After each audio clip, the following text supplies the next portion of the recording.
The air in Skidmore, Missouri, on the morning of July 10th, 1981, felt heavier than usual. Humidity clung to the skin, but something deeper loomed, something intangible yet undeniable.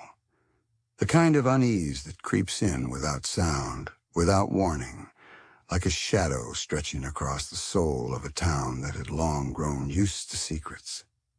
And in the heart of that silence lived a man named Ken Rex McElroy. A towering figure in the physical and psychological sense, he was a name spoken more in whispers than in conversation. He was the boogeyman of Nottoway County, a menace to many, yet untouched by law. By all accounts, Ken McElroy was a man who thrived on intimidation. His past was littered with charges, assaults, thefts, statutory rape, yet he seemed to glide through the justice system as though it were made of vapor. Witnesses forgot, jurors hesitated, prosecutors backed down. McElroy had a method, and it worked. Fear.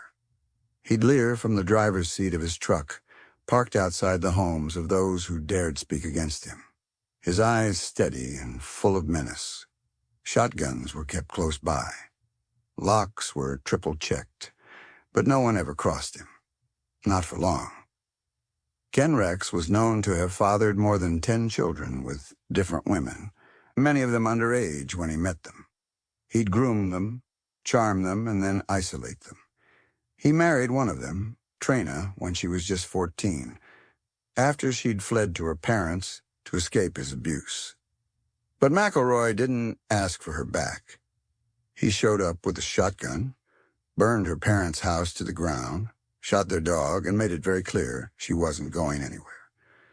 Trina would later recant many of her statements to police, perhaps out of fear, perhaps out of love warped by trauma. No one could say for certain. For years, the residents of Skidmore tiptoed around Ken Rex McElroy like tenants in a house with a sleeping tiger. Some tried to report him. Some even took legal action. But nothing stuck. In 1980, it seemed things might finally change. McElroy was charged with shooting a local grocer named Ernest Bo Bowenkamp in the neck following an argument about McElroy's daughter stealing candy.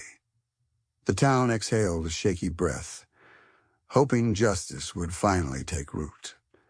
But McElroy, ever slippery, was convicted only of second-degree assault and was released on bond pending appeal. He celebrated by parking outside the Bowenkamp's home every night, a rifle on his lap, a cold grin on his lips. The message was clear. You tried. You failed. I'm still here. Terror evolved into desperation. The townspeople began meeting in secret. There was no plan, not initially, just grief and paralysis, morphing into something darker. Some were farmers, some were store clerks, ordinary people. But fear, when sustained, becomes something unholy. It corrodes boundaries. It redefines what is acceptable. On the morning of July 10th, 1981, Ken Rex McElroy was seen at the D&G Tavern in downtown Skidmore. He was there with Trina, drinking, laughing, living untouched. Word spread quickly. The town was boiling just beneath its surface. That day, dozens of residents gathered in a back room of the local Legion Hall.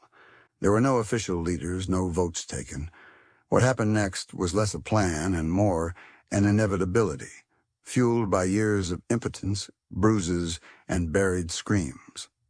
Just before noon, McElroy climbed into his Silverado truck, Trina beside him. They sat parked in front of the tavern, engine running, windows down. Then the townspeople emerged, not one or two, but dozens. Men, women, faces grim and unreadable.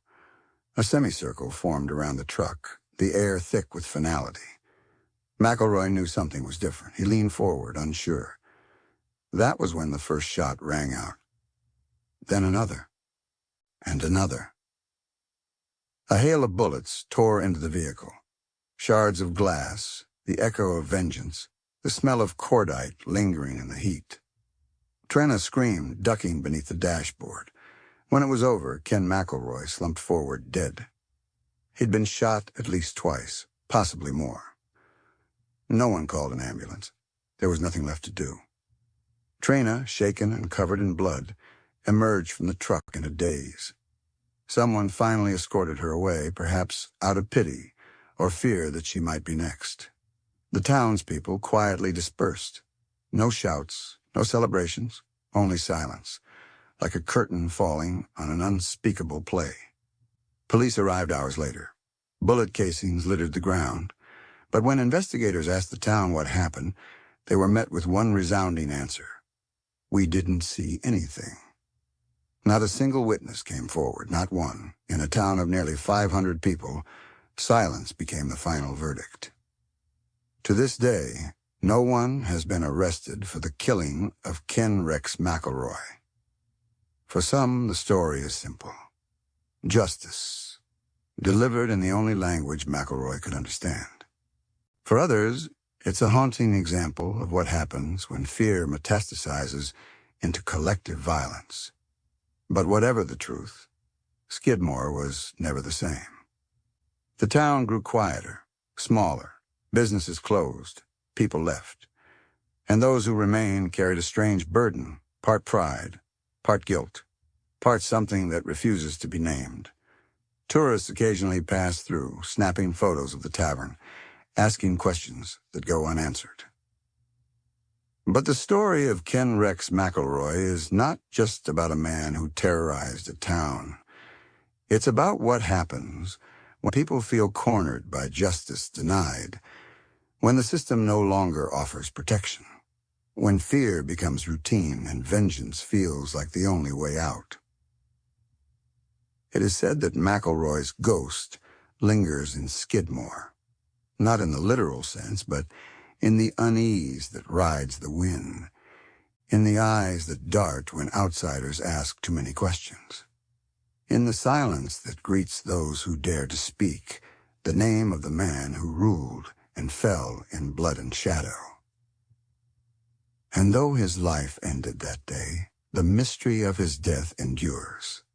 Not because we don't know what happened, but because we don't know who did it. Or perhaps, more disturbingly, because everyone did. After the echo of gunfire faded and the crowd dissolved into dust and whispers, the town of Skidmore returned to a silence unlike any before. It wasn't peaceful, it was watchful. The kind of silence that doesn't settle, but hovers like fog, thick with knowing. That morning in July 1981 didn't just mark the end of Ken McElroy's life.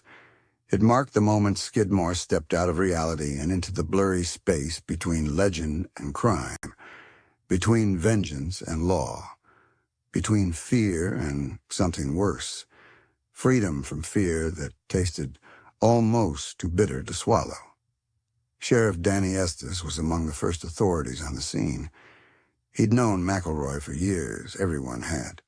Estes wasn't surprised the man had finally met a violent end. What stunned him was the calm, the complete lack of outrage. Dozens of townspeople were present. Cars were parked just feet away. And yet not one person could remember seeing who pulled the trigger. It wasn't denial. It was a pact. A covenant of silence that had been signed with nods and sealed with bullets. No tears, no speeches. Just a quiet, communal agreement. What had happened was necessary, and what comes next would be buried deeper than any grave. The FBI arrived shortly after. So did state investigators. They interviewed over 100 residents. Same question, different wording. But the responses were always the same. I didn't see a thing. I heard shots, but I was inside. I ducked. I couldn't see who was shooting. Even Trina, McElroy's wife, who had been seated right beside him, claimed she couldn't identify a single person from the crowd. Her story wavered. Sometimes she saw one man, other times two, maybe three. Her eyes, wide and hollow, gave away more than her words. She had lived through a terror for so long, she couldn't seem to process his absence. Or perhaps the sudden collapse of a fear so deeply rooted left her more lost than free. The medical examiner confirmed that McElroy had been shot twice with different firearms, one a .22 caliber rifle, the other likely a .30, 30 or similar hunting rifle. But no weapons were recovered, no shell casings submitted, and no eyewitness willing to name a shooter. A crime had occurred in broad daylight with scores of witnesses, and still it remained unsolved. The law was paralyzed. Nottoway County prosecutors pushed, but not too hard. Federal agents lingered but found no cracks. The townspeople had closed ranks in a way not even the mafia could replicate. It was more than silence, it was survival. Because if one person talked, the entire town would unravel.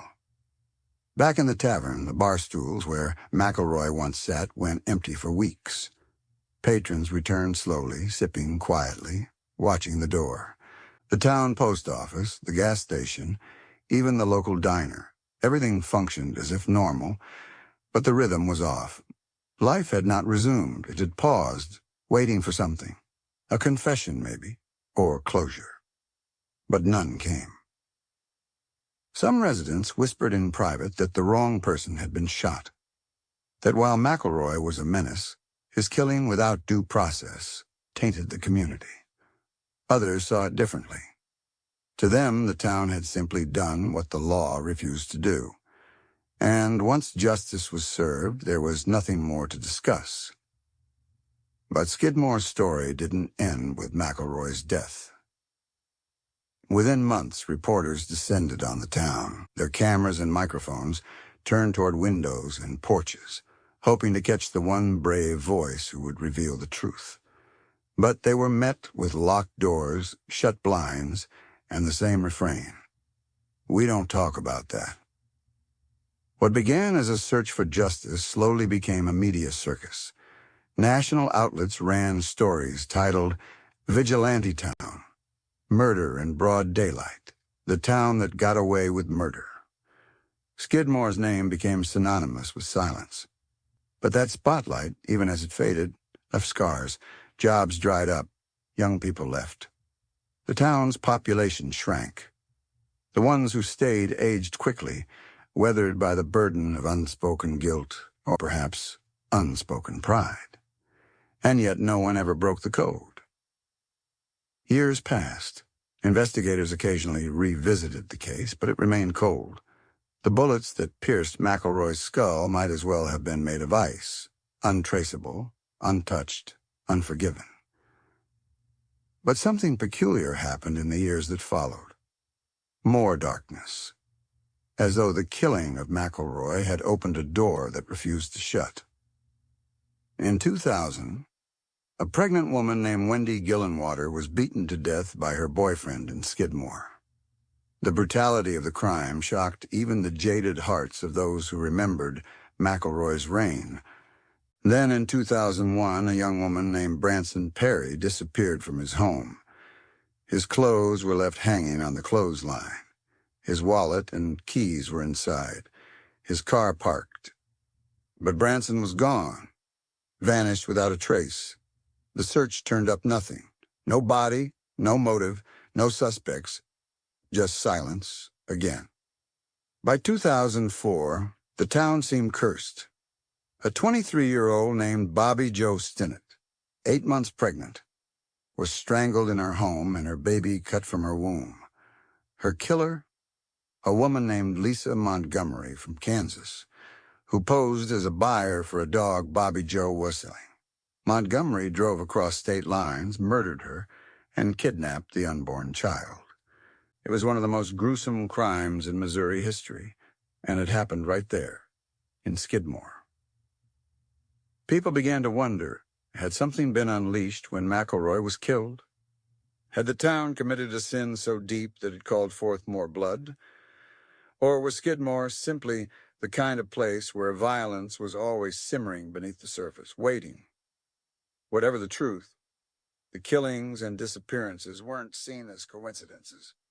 not by the locals, not by the outsiders. There was a darkness to Skidmore now, one that clung to the cornfields and barns, to the old churches and sagging porches. Even in sunlight, shadows felt thicker there.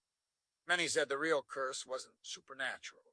It was guilt, the unspoken pact. The town had become a monument to moral ambiguity, a place where justice had been served not by law, but by bullets in the sun. And now, every unexplained crime, every strange death, every mysterious disappearance, they all pointed back to that moment. The day Ken Rex McElroy was executed, and no one claimed responsibility. But in that silence, so complete, so profound, lurked more than fear. It held secrets, rumors, names. Over the years, theories emerged. Some pointed fingers at Del Clement, a hot-headed local known for his drinking and sharp temper. Witnesses said he was at the tavern that day, close to the truck, when the shots rang out. Others whispered about Bo Bowenkamp's son or a cousin, or someone from another town who came to Skidmore just to see McElroy die. Some said it wasn't one shooter, but several, that rifles had been passed out like torches in a ritual of shared vengeance. But no names ever stuck. No confessions came. And the statute of limitations on manslaughter eventually ran out. The only charge that ever held was a civil suit filed by Trina McElroy, who claimed the town and its officials allowed the murder of her husband. She eventually settled for $17,000. Barely a whisper of what she likely endured. Then she left Skidmore for good, vanishing into anonymity. By the time 40 years had passed, Skidmore had become less a town and more a ghost of one. The population dipped under 250. The tavern where McElroy had his last beer closed down. The old Legion Hall, where the town had likely planned his execution, was converted to storage. The main street stood like a skeleton of what it once was, empty, quiet, decaying.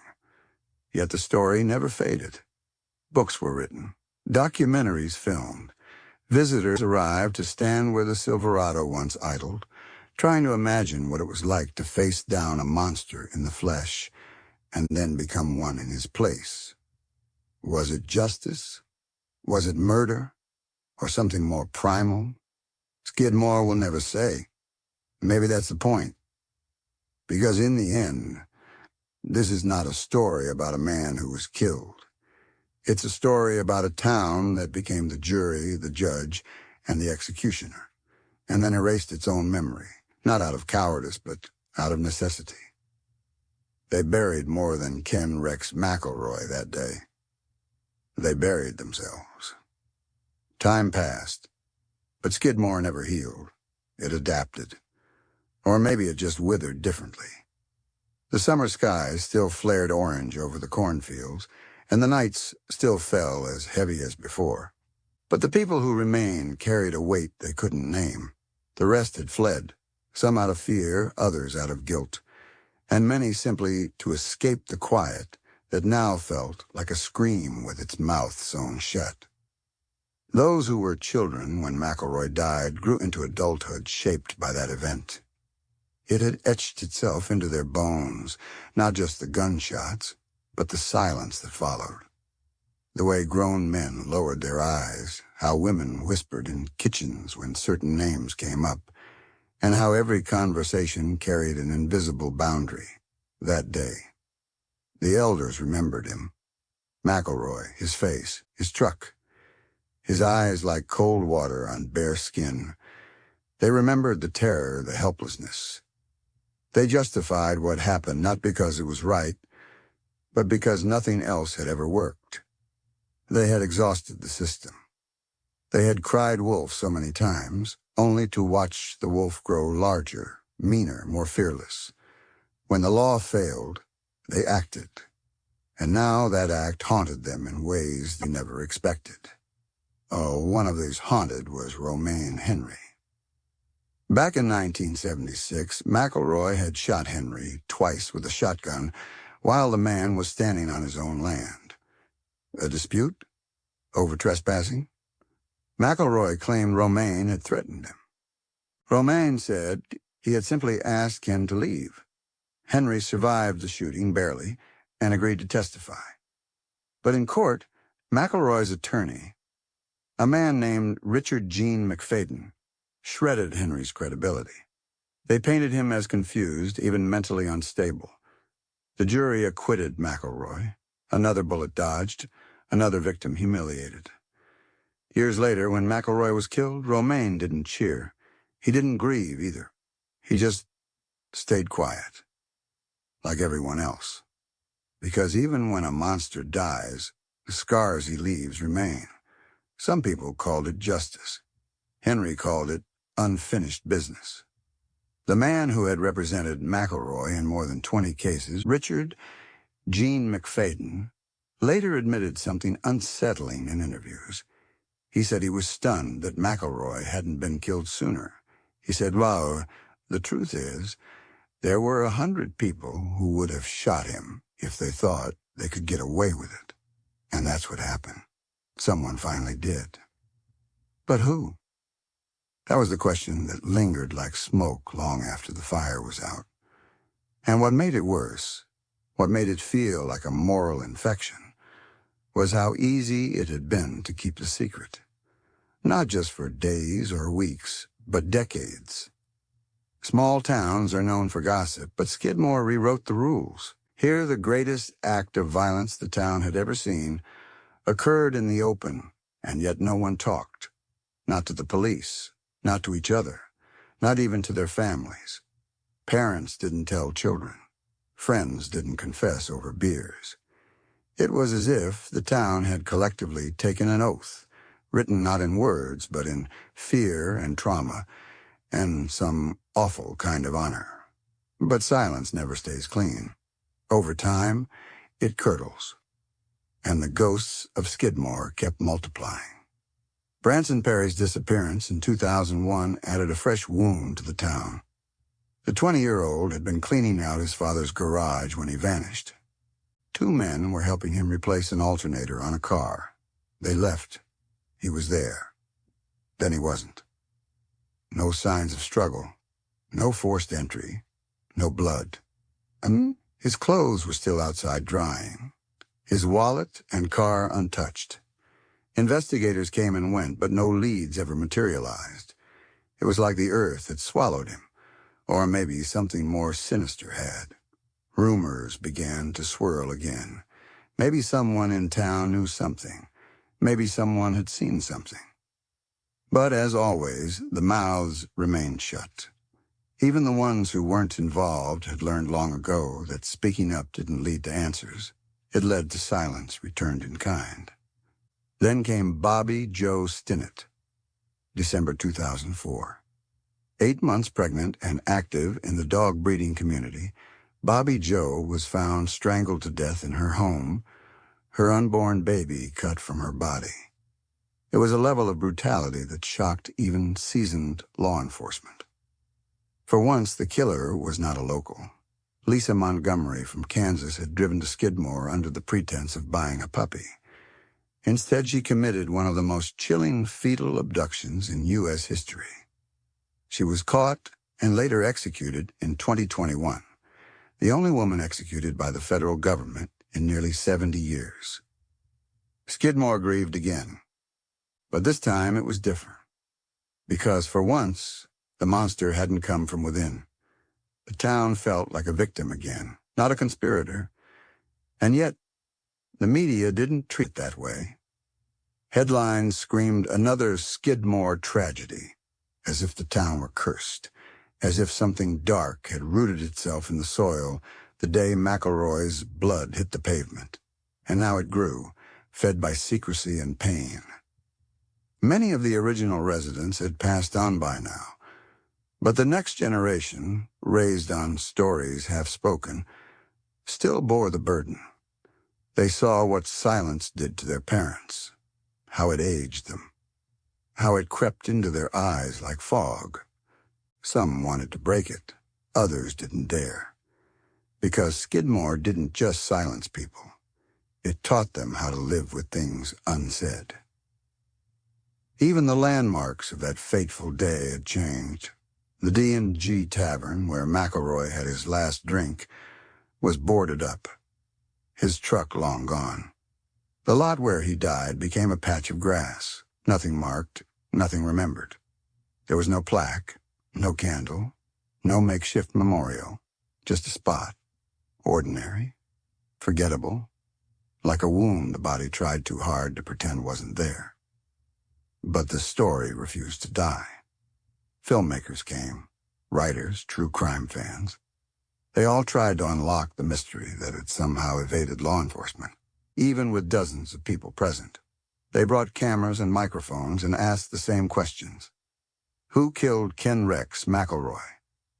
No one answered. Not then, not now. But if you talk to enough people, quietly, away from others, they'll tell you something that chills the spine. It wasn't just one person. It wasn't even two. There's a reason no one saw anything that day. Because everyone saw everything. And when everyone is guilty, no one has to confess. Some say it was a dozen rifles. Others say more. All fired from different angles, different distances. The windshield shattered first, then the door, then the cab. McElroy had no chance. And maybe that was the point. This wasn't an execution. It was an exorcism. Because for years, McElroy had haunted the town. He'd parked outside homes with rifles in his lap. He'd stalked people, threatened them, hurt them. He had become something bigger than a man, something untouchable. And so when the moment came, they didn't just kill him. They destroyed the idea of him. It wasn't about law. It was about reclaiming air. And yet, that act cast a new kind of shadow. Because once you choose silence to protect justice, where does it end? When someone disappears now, like Branson Perry, do people still stay quiet, even if it wasn't justice? When a stranger strangles a young mother, do they wonder if they somehow invited it in? The silence that once felt like protection began to feel like poison. And it leaked into every corner of town life. Churches, school halls, grocery store aisles. Conversations ended mid-sentence. Questions were deflected with glances. Skidmore didn't have answers. It had scars, and each one whispered the same truth. When the law fails and the people take its place, they pay a price, forever. And in that price lived the real mystery. Not who pulled the trigger, but what Skidmore became because of it. There is something deeply unsettling about a place that keeps its wounds hidden. Skidmore, Missouri has become more than just a small town where a notorious bully was killed in broad daylight. Over time, it has grown into a living paradox, a community both defined by and attempting to distance itself from a single moment in history. But when that moment involves a man being gunned down in front of a crowd of neighbors, and not a single person is ever arrested, truth and myth begin to blur. It's easy to simplify the story into a tale of vigilante justice. A town pushed too far, a man too evil to be stopped by conventional means. The image of Ken Rex McElroy, blood spilling onto Main Street while the townspeople stood in silent witness, offers a compelling narrative arc. But what lingers isn't the act itself, it's the aftermath, the unraveling, the quiet rot that sets in when no one speaks the truth, and yet everyone knows it. There were those who left town after the shooting and never returned. Some claimed it was guilt.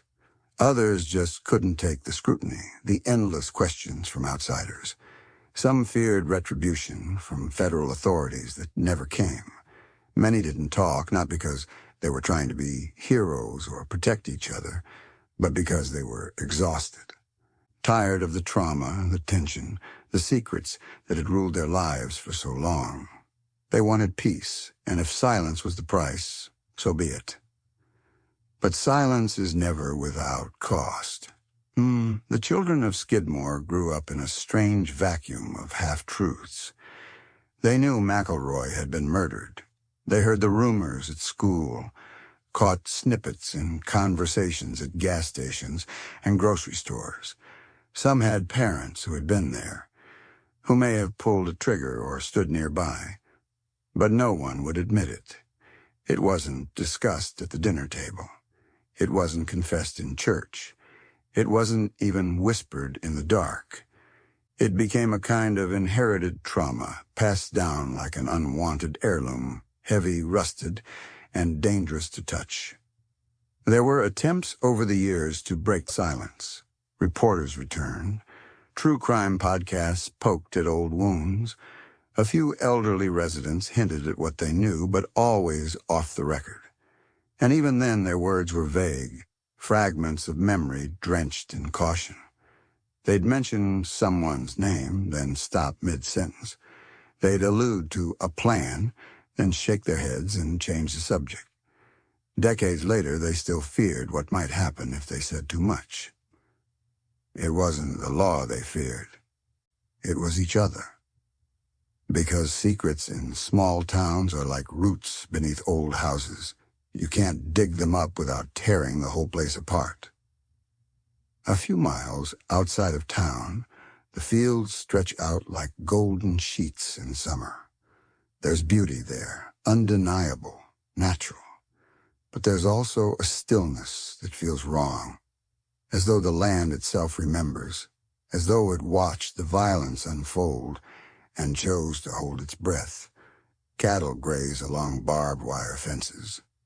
Grain silos cast long shadows at dusk.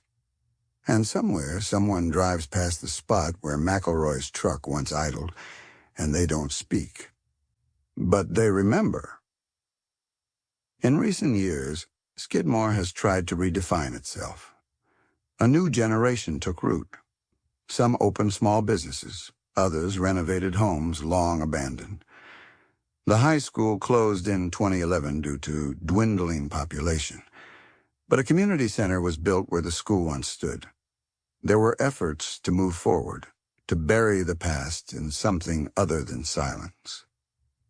But progress came slowly. The name Ken Rex McElroy still casts a long shadow. For every child born in Skidmore, his name is part of the legacy they inherit, whether they want it or not. Local officials rarely speak about the case. It's considered bad luck or just plain unnecessary. Everyone already knows. Why dig up bones best left untouched? Yet the questions persist. Was justice truly served that day? Or did the town lose a part of its soul? And what happens when people decide to take the law into their own hands, not out of rage, but out of desperation? The story has become a case study in moral ambiguity. Law schools discuss it. Criminologists dissect it. Ethicists argue about it. Was it right? Was it inevitable? Was it both? There's no clear answer. The killing of Ken Rex McElroy exists in a rare space where good and evil collapse into each other, where victims become vigilantes and silence becomes both shield and curse. It's the kind of story that lives on not because of what happened, but because of what it says about who we are when pushed to the brink. And yet in the final accounting, what remains is not just a crime, but a mystery far deeper than who fired the fatal shots. It's the mystery of how a town survived it, how it changed, and how it didn't. Skidmore still stands. Fewer people live there now. Many homes are vacant, their windows boarded or broken. The fields grow tall in summer, and the winters cut deep. There's a post office, a few churches, a gas station nearby. But time hasn't erased the past. It's only made it quieter. If you visit, no one will tell you where it happened. No one will point to the exact spot. There's no tour, no plaques, no memorials. Just a town like any other, and yet not at all like any other. Because somewhere beneath the soil lies a moment no one will speak of. A moment when fear and justice and vengeance collided, and a man died while the whole town watched. And no one has ever been held accountable. The final truth about Ken Rex McElroy's death is that it's no longer about the man himself. It's about what he represents. A force so oppressive that it bent an entire town to the breaking point. A symbol of the failure of institutions. A testament to how far ordinary people will go when they feel abandoned by the system meant to protect them. And maybe that's the real tragedy of Skidmore.